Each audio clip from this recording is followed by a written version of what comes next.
BBC Money Daily, your bite-sized snapshot of what's hot in business and beyond. Ahead, we take a look at the unfolding events in Chad and the impact of insecurity in the Sahel region. Also, Somalia's president bows to pressure and drops bid to extend his tenure. Plus, too young to lead, we dig deep into youth and leadership in Africa. We're coming to you from Nairobi. Let's do this.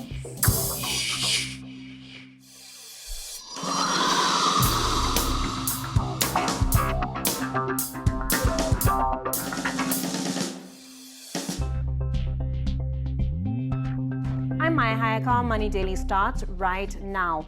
You really can never be too young to change the world, but does the world really give you the opportunity to do so? Well, it's well known that the youth make up the bulk of the African continent, meaning that they are crucial for economic development. Now, according to the International Labour Organization, by 2030, 375 million young people will reach working age. Right now, 70% of sub-Saharan Africa's population is under the age of 30. You would think with such a huge youth population, there would be a considerable number of youth leaders, but that's not the case. According to research by Brookings, most African leaders are the age of 55 years old or even older.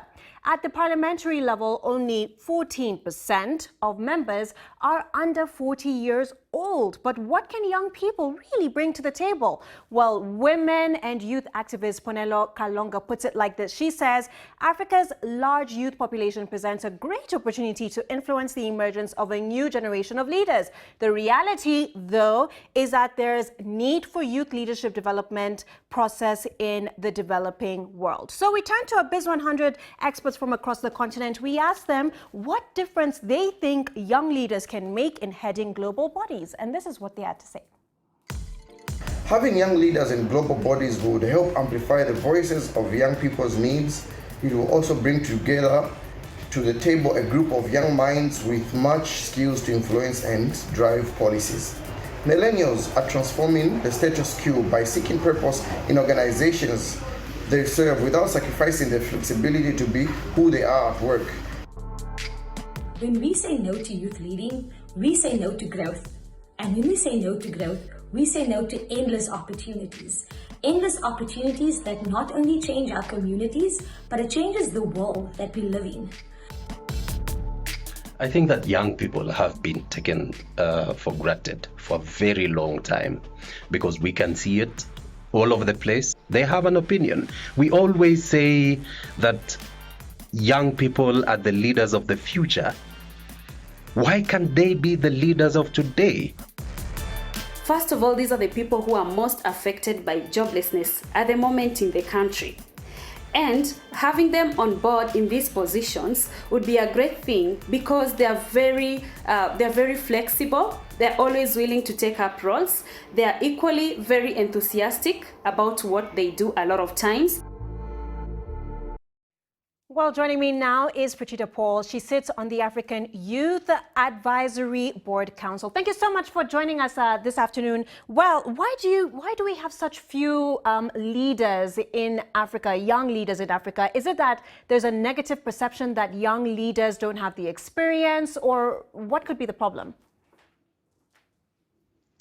Thank you so much, Maya, and I'm really delighted to be here. I think that apart from, yes, we do have a negative perception that young leaders could be a problem, and this is due to the fact that we do not have a lot of young people in top leadership position that we can actually rank which young person is doing well and which is not. We really just have few young leaders in some countries. For instance, if you look at Namibia, we have the presidential youth advisor on youth and enterprises development, and we have some young ministers appointed by the president. And then we recently had the AU Youth Envoy and our own African Union Youth Advisory Council, but we really do not have a lot of young people in Africa in top leadership position that we can actually compare to see if really young people can lead. And I think this brings about the negative perception that maybe young people do not have the will and the audacity to actually take up top leadership positions. I like how you put it, because basically you're saying that, hey, we don't even have young people in leadership positions, so how can we judge and say whether they're good at it or not? How do you think we can develop more young leaders in Africa? I think it all comes to different government initiatives, different policies in place.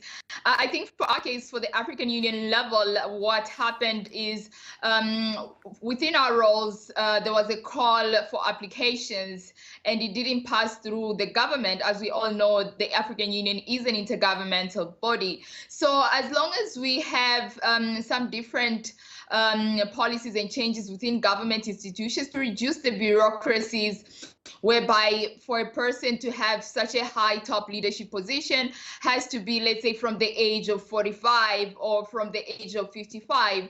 And it's quite really surprising, because we have a lot of ministers of youth, presidential advisors on women affairs, let's say social development affairs, which touches youth, that really are above the age of 45 and 55 across Africa, while this actually could be a position for a young person. Petrider, really briefly, you being a young leader yourself, what would you like your legacy to be at the AU?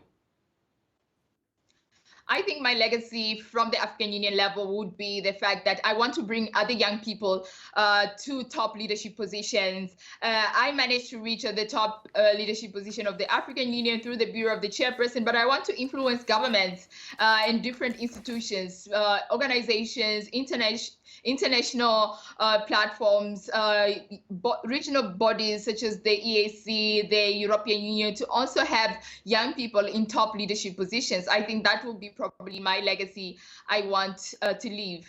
I love that. All the best with that. Moving on now, let's take a look at other stories making headlines. Somalia's President Mohamed Abdullahi Farmajo has backed down from his attempt to extend his tenure for 2 years. In a televised address, the president called for a new presidential election and said he would appear in parliament this Saturday to restore a deal on a proposed electoral framework, which would reverse the 2-year extension of his term passed by legislatures on 12th April. Ethiopia has launched arguably the world's biggest blockchain deployment in partnership with a blockchain development company to create a system that will digitally verify grades, monitor school performance, combat exam fraud, and fuel a data-driven curriculum. The government is currently targeting 5 million students with over 300,000 teachers. China is set to report a decline in its population for the first time in 6 decades, dipping below 1.4 billion people. This could see the country lose its position as the most populous country in the world. Interesting stuff. You're watching Money Daily from the BBC. Straight ahead, we talk matters youth and leadership. Actually, we're talking about insecurity in the Sahel region.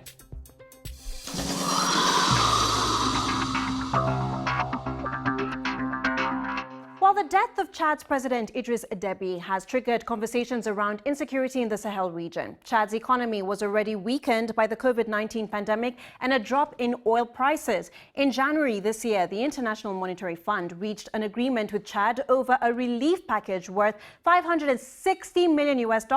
Just last year, the country received $8.5 million to secure vehicles and equipment for its special anti-terrorism group as part of a total of $28 million support package for the troops that Chad provides to the G5 Sahel regional military campaign.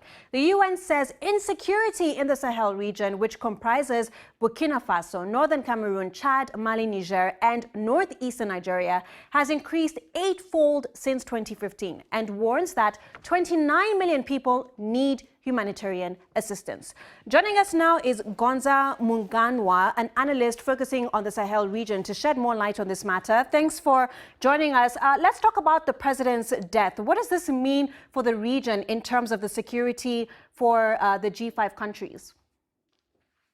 Indeed, given that President Idris Deby was very influential in the Sahel region and he commanded one of the most significant armies of Chad, which was involved in peacekeeping and in fighting the different Islamist groups, including Boko Haram.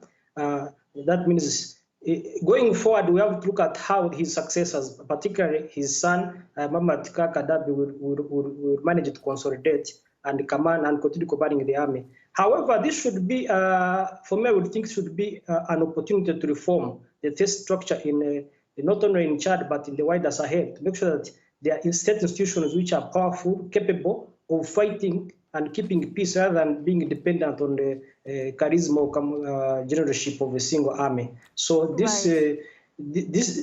yes, this is very significant. It is everybody watching to see how it will influence the security in the region, but also it's an opportunity to help democratize, because the insecurity has a background. It has, because the states are weak, there is a lot of poverty, so the jihadists and other groups exploit that vacuum for recruitment and so on, and are able to get the recruits. So it is important that not only there's emphasis on security, but Yeah. also on the development agenda. I Yes. like that you've brought a bit of hope into the situation, saying that this is actually a chance to reform and bring by big changes. But then what do you think bodies like the AU and ECOWAS can do to address the insecurity within the region and how that's impacting economic development?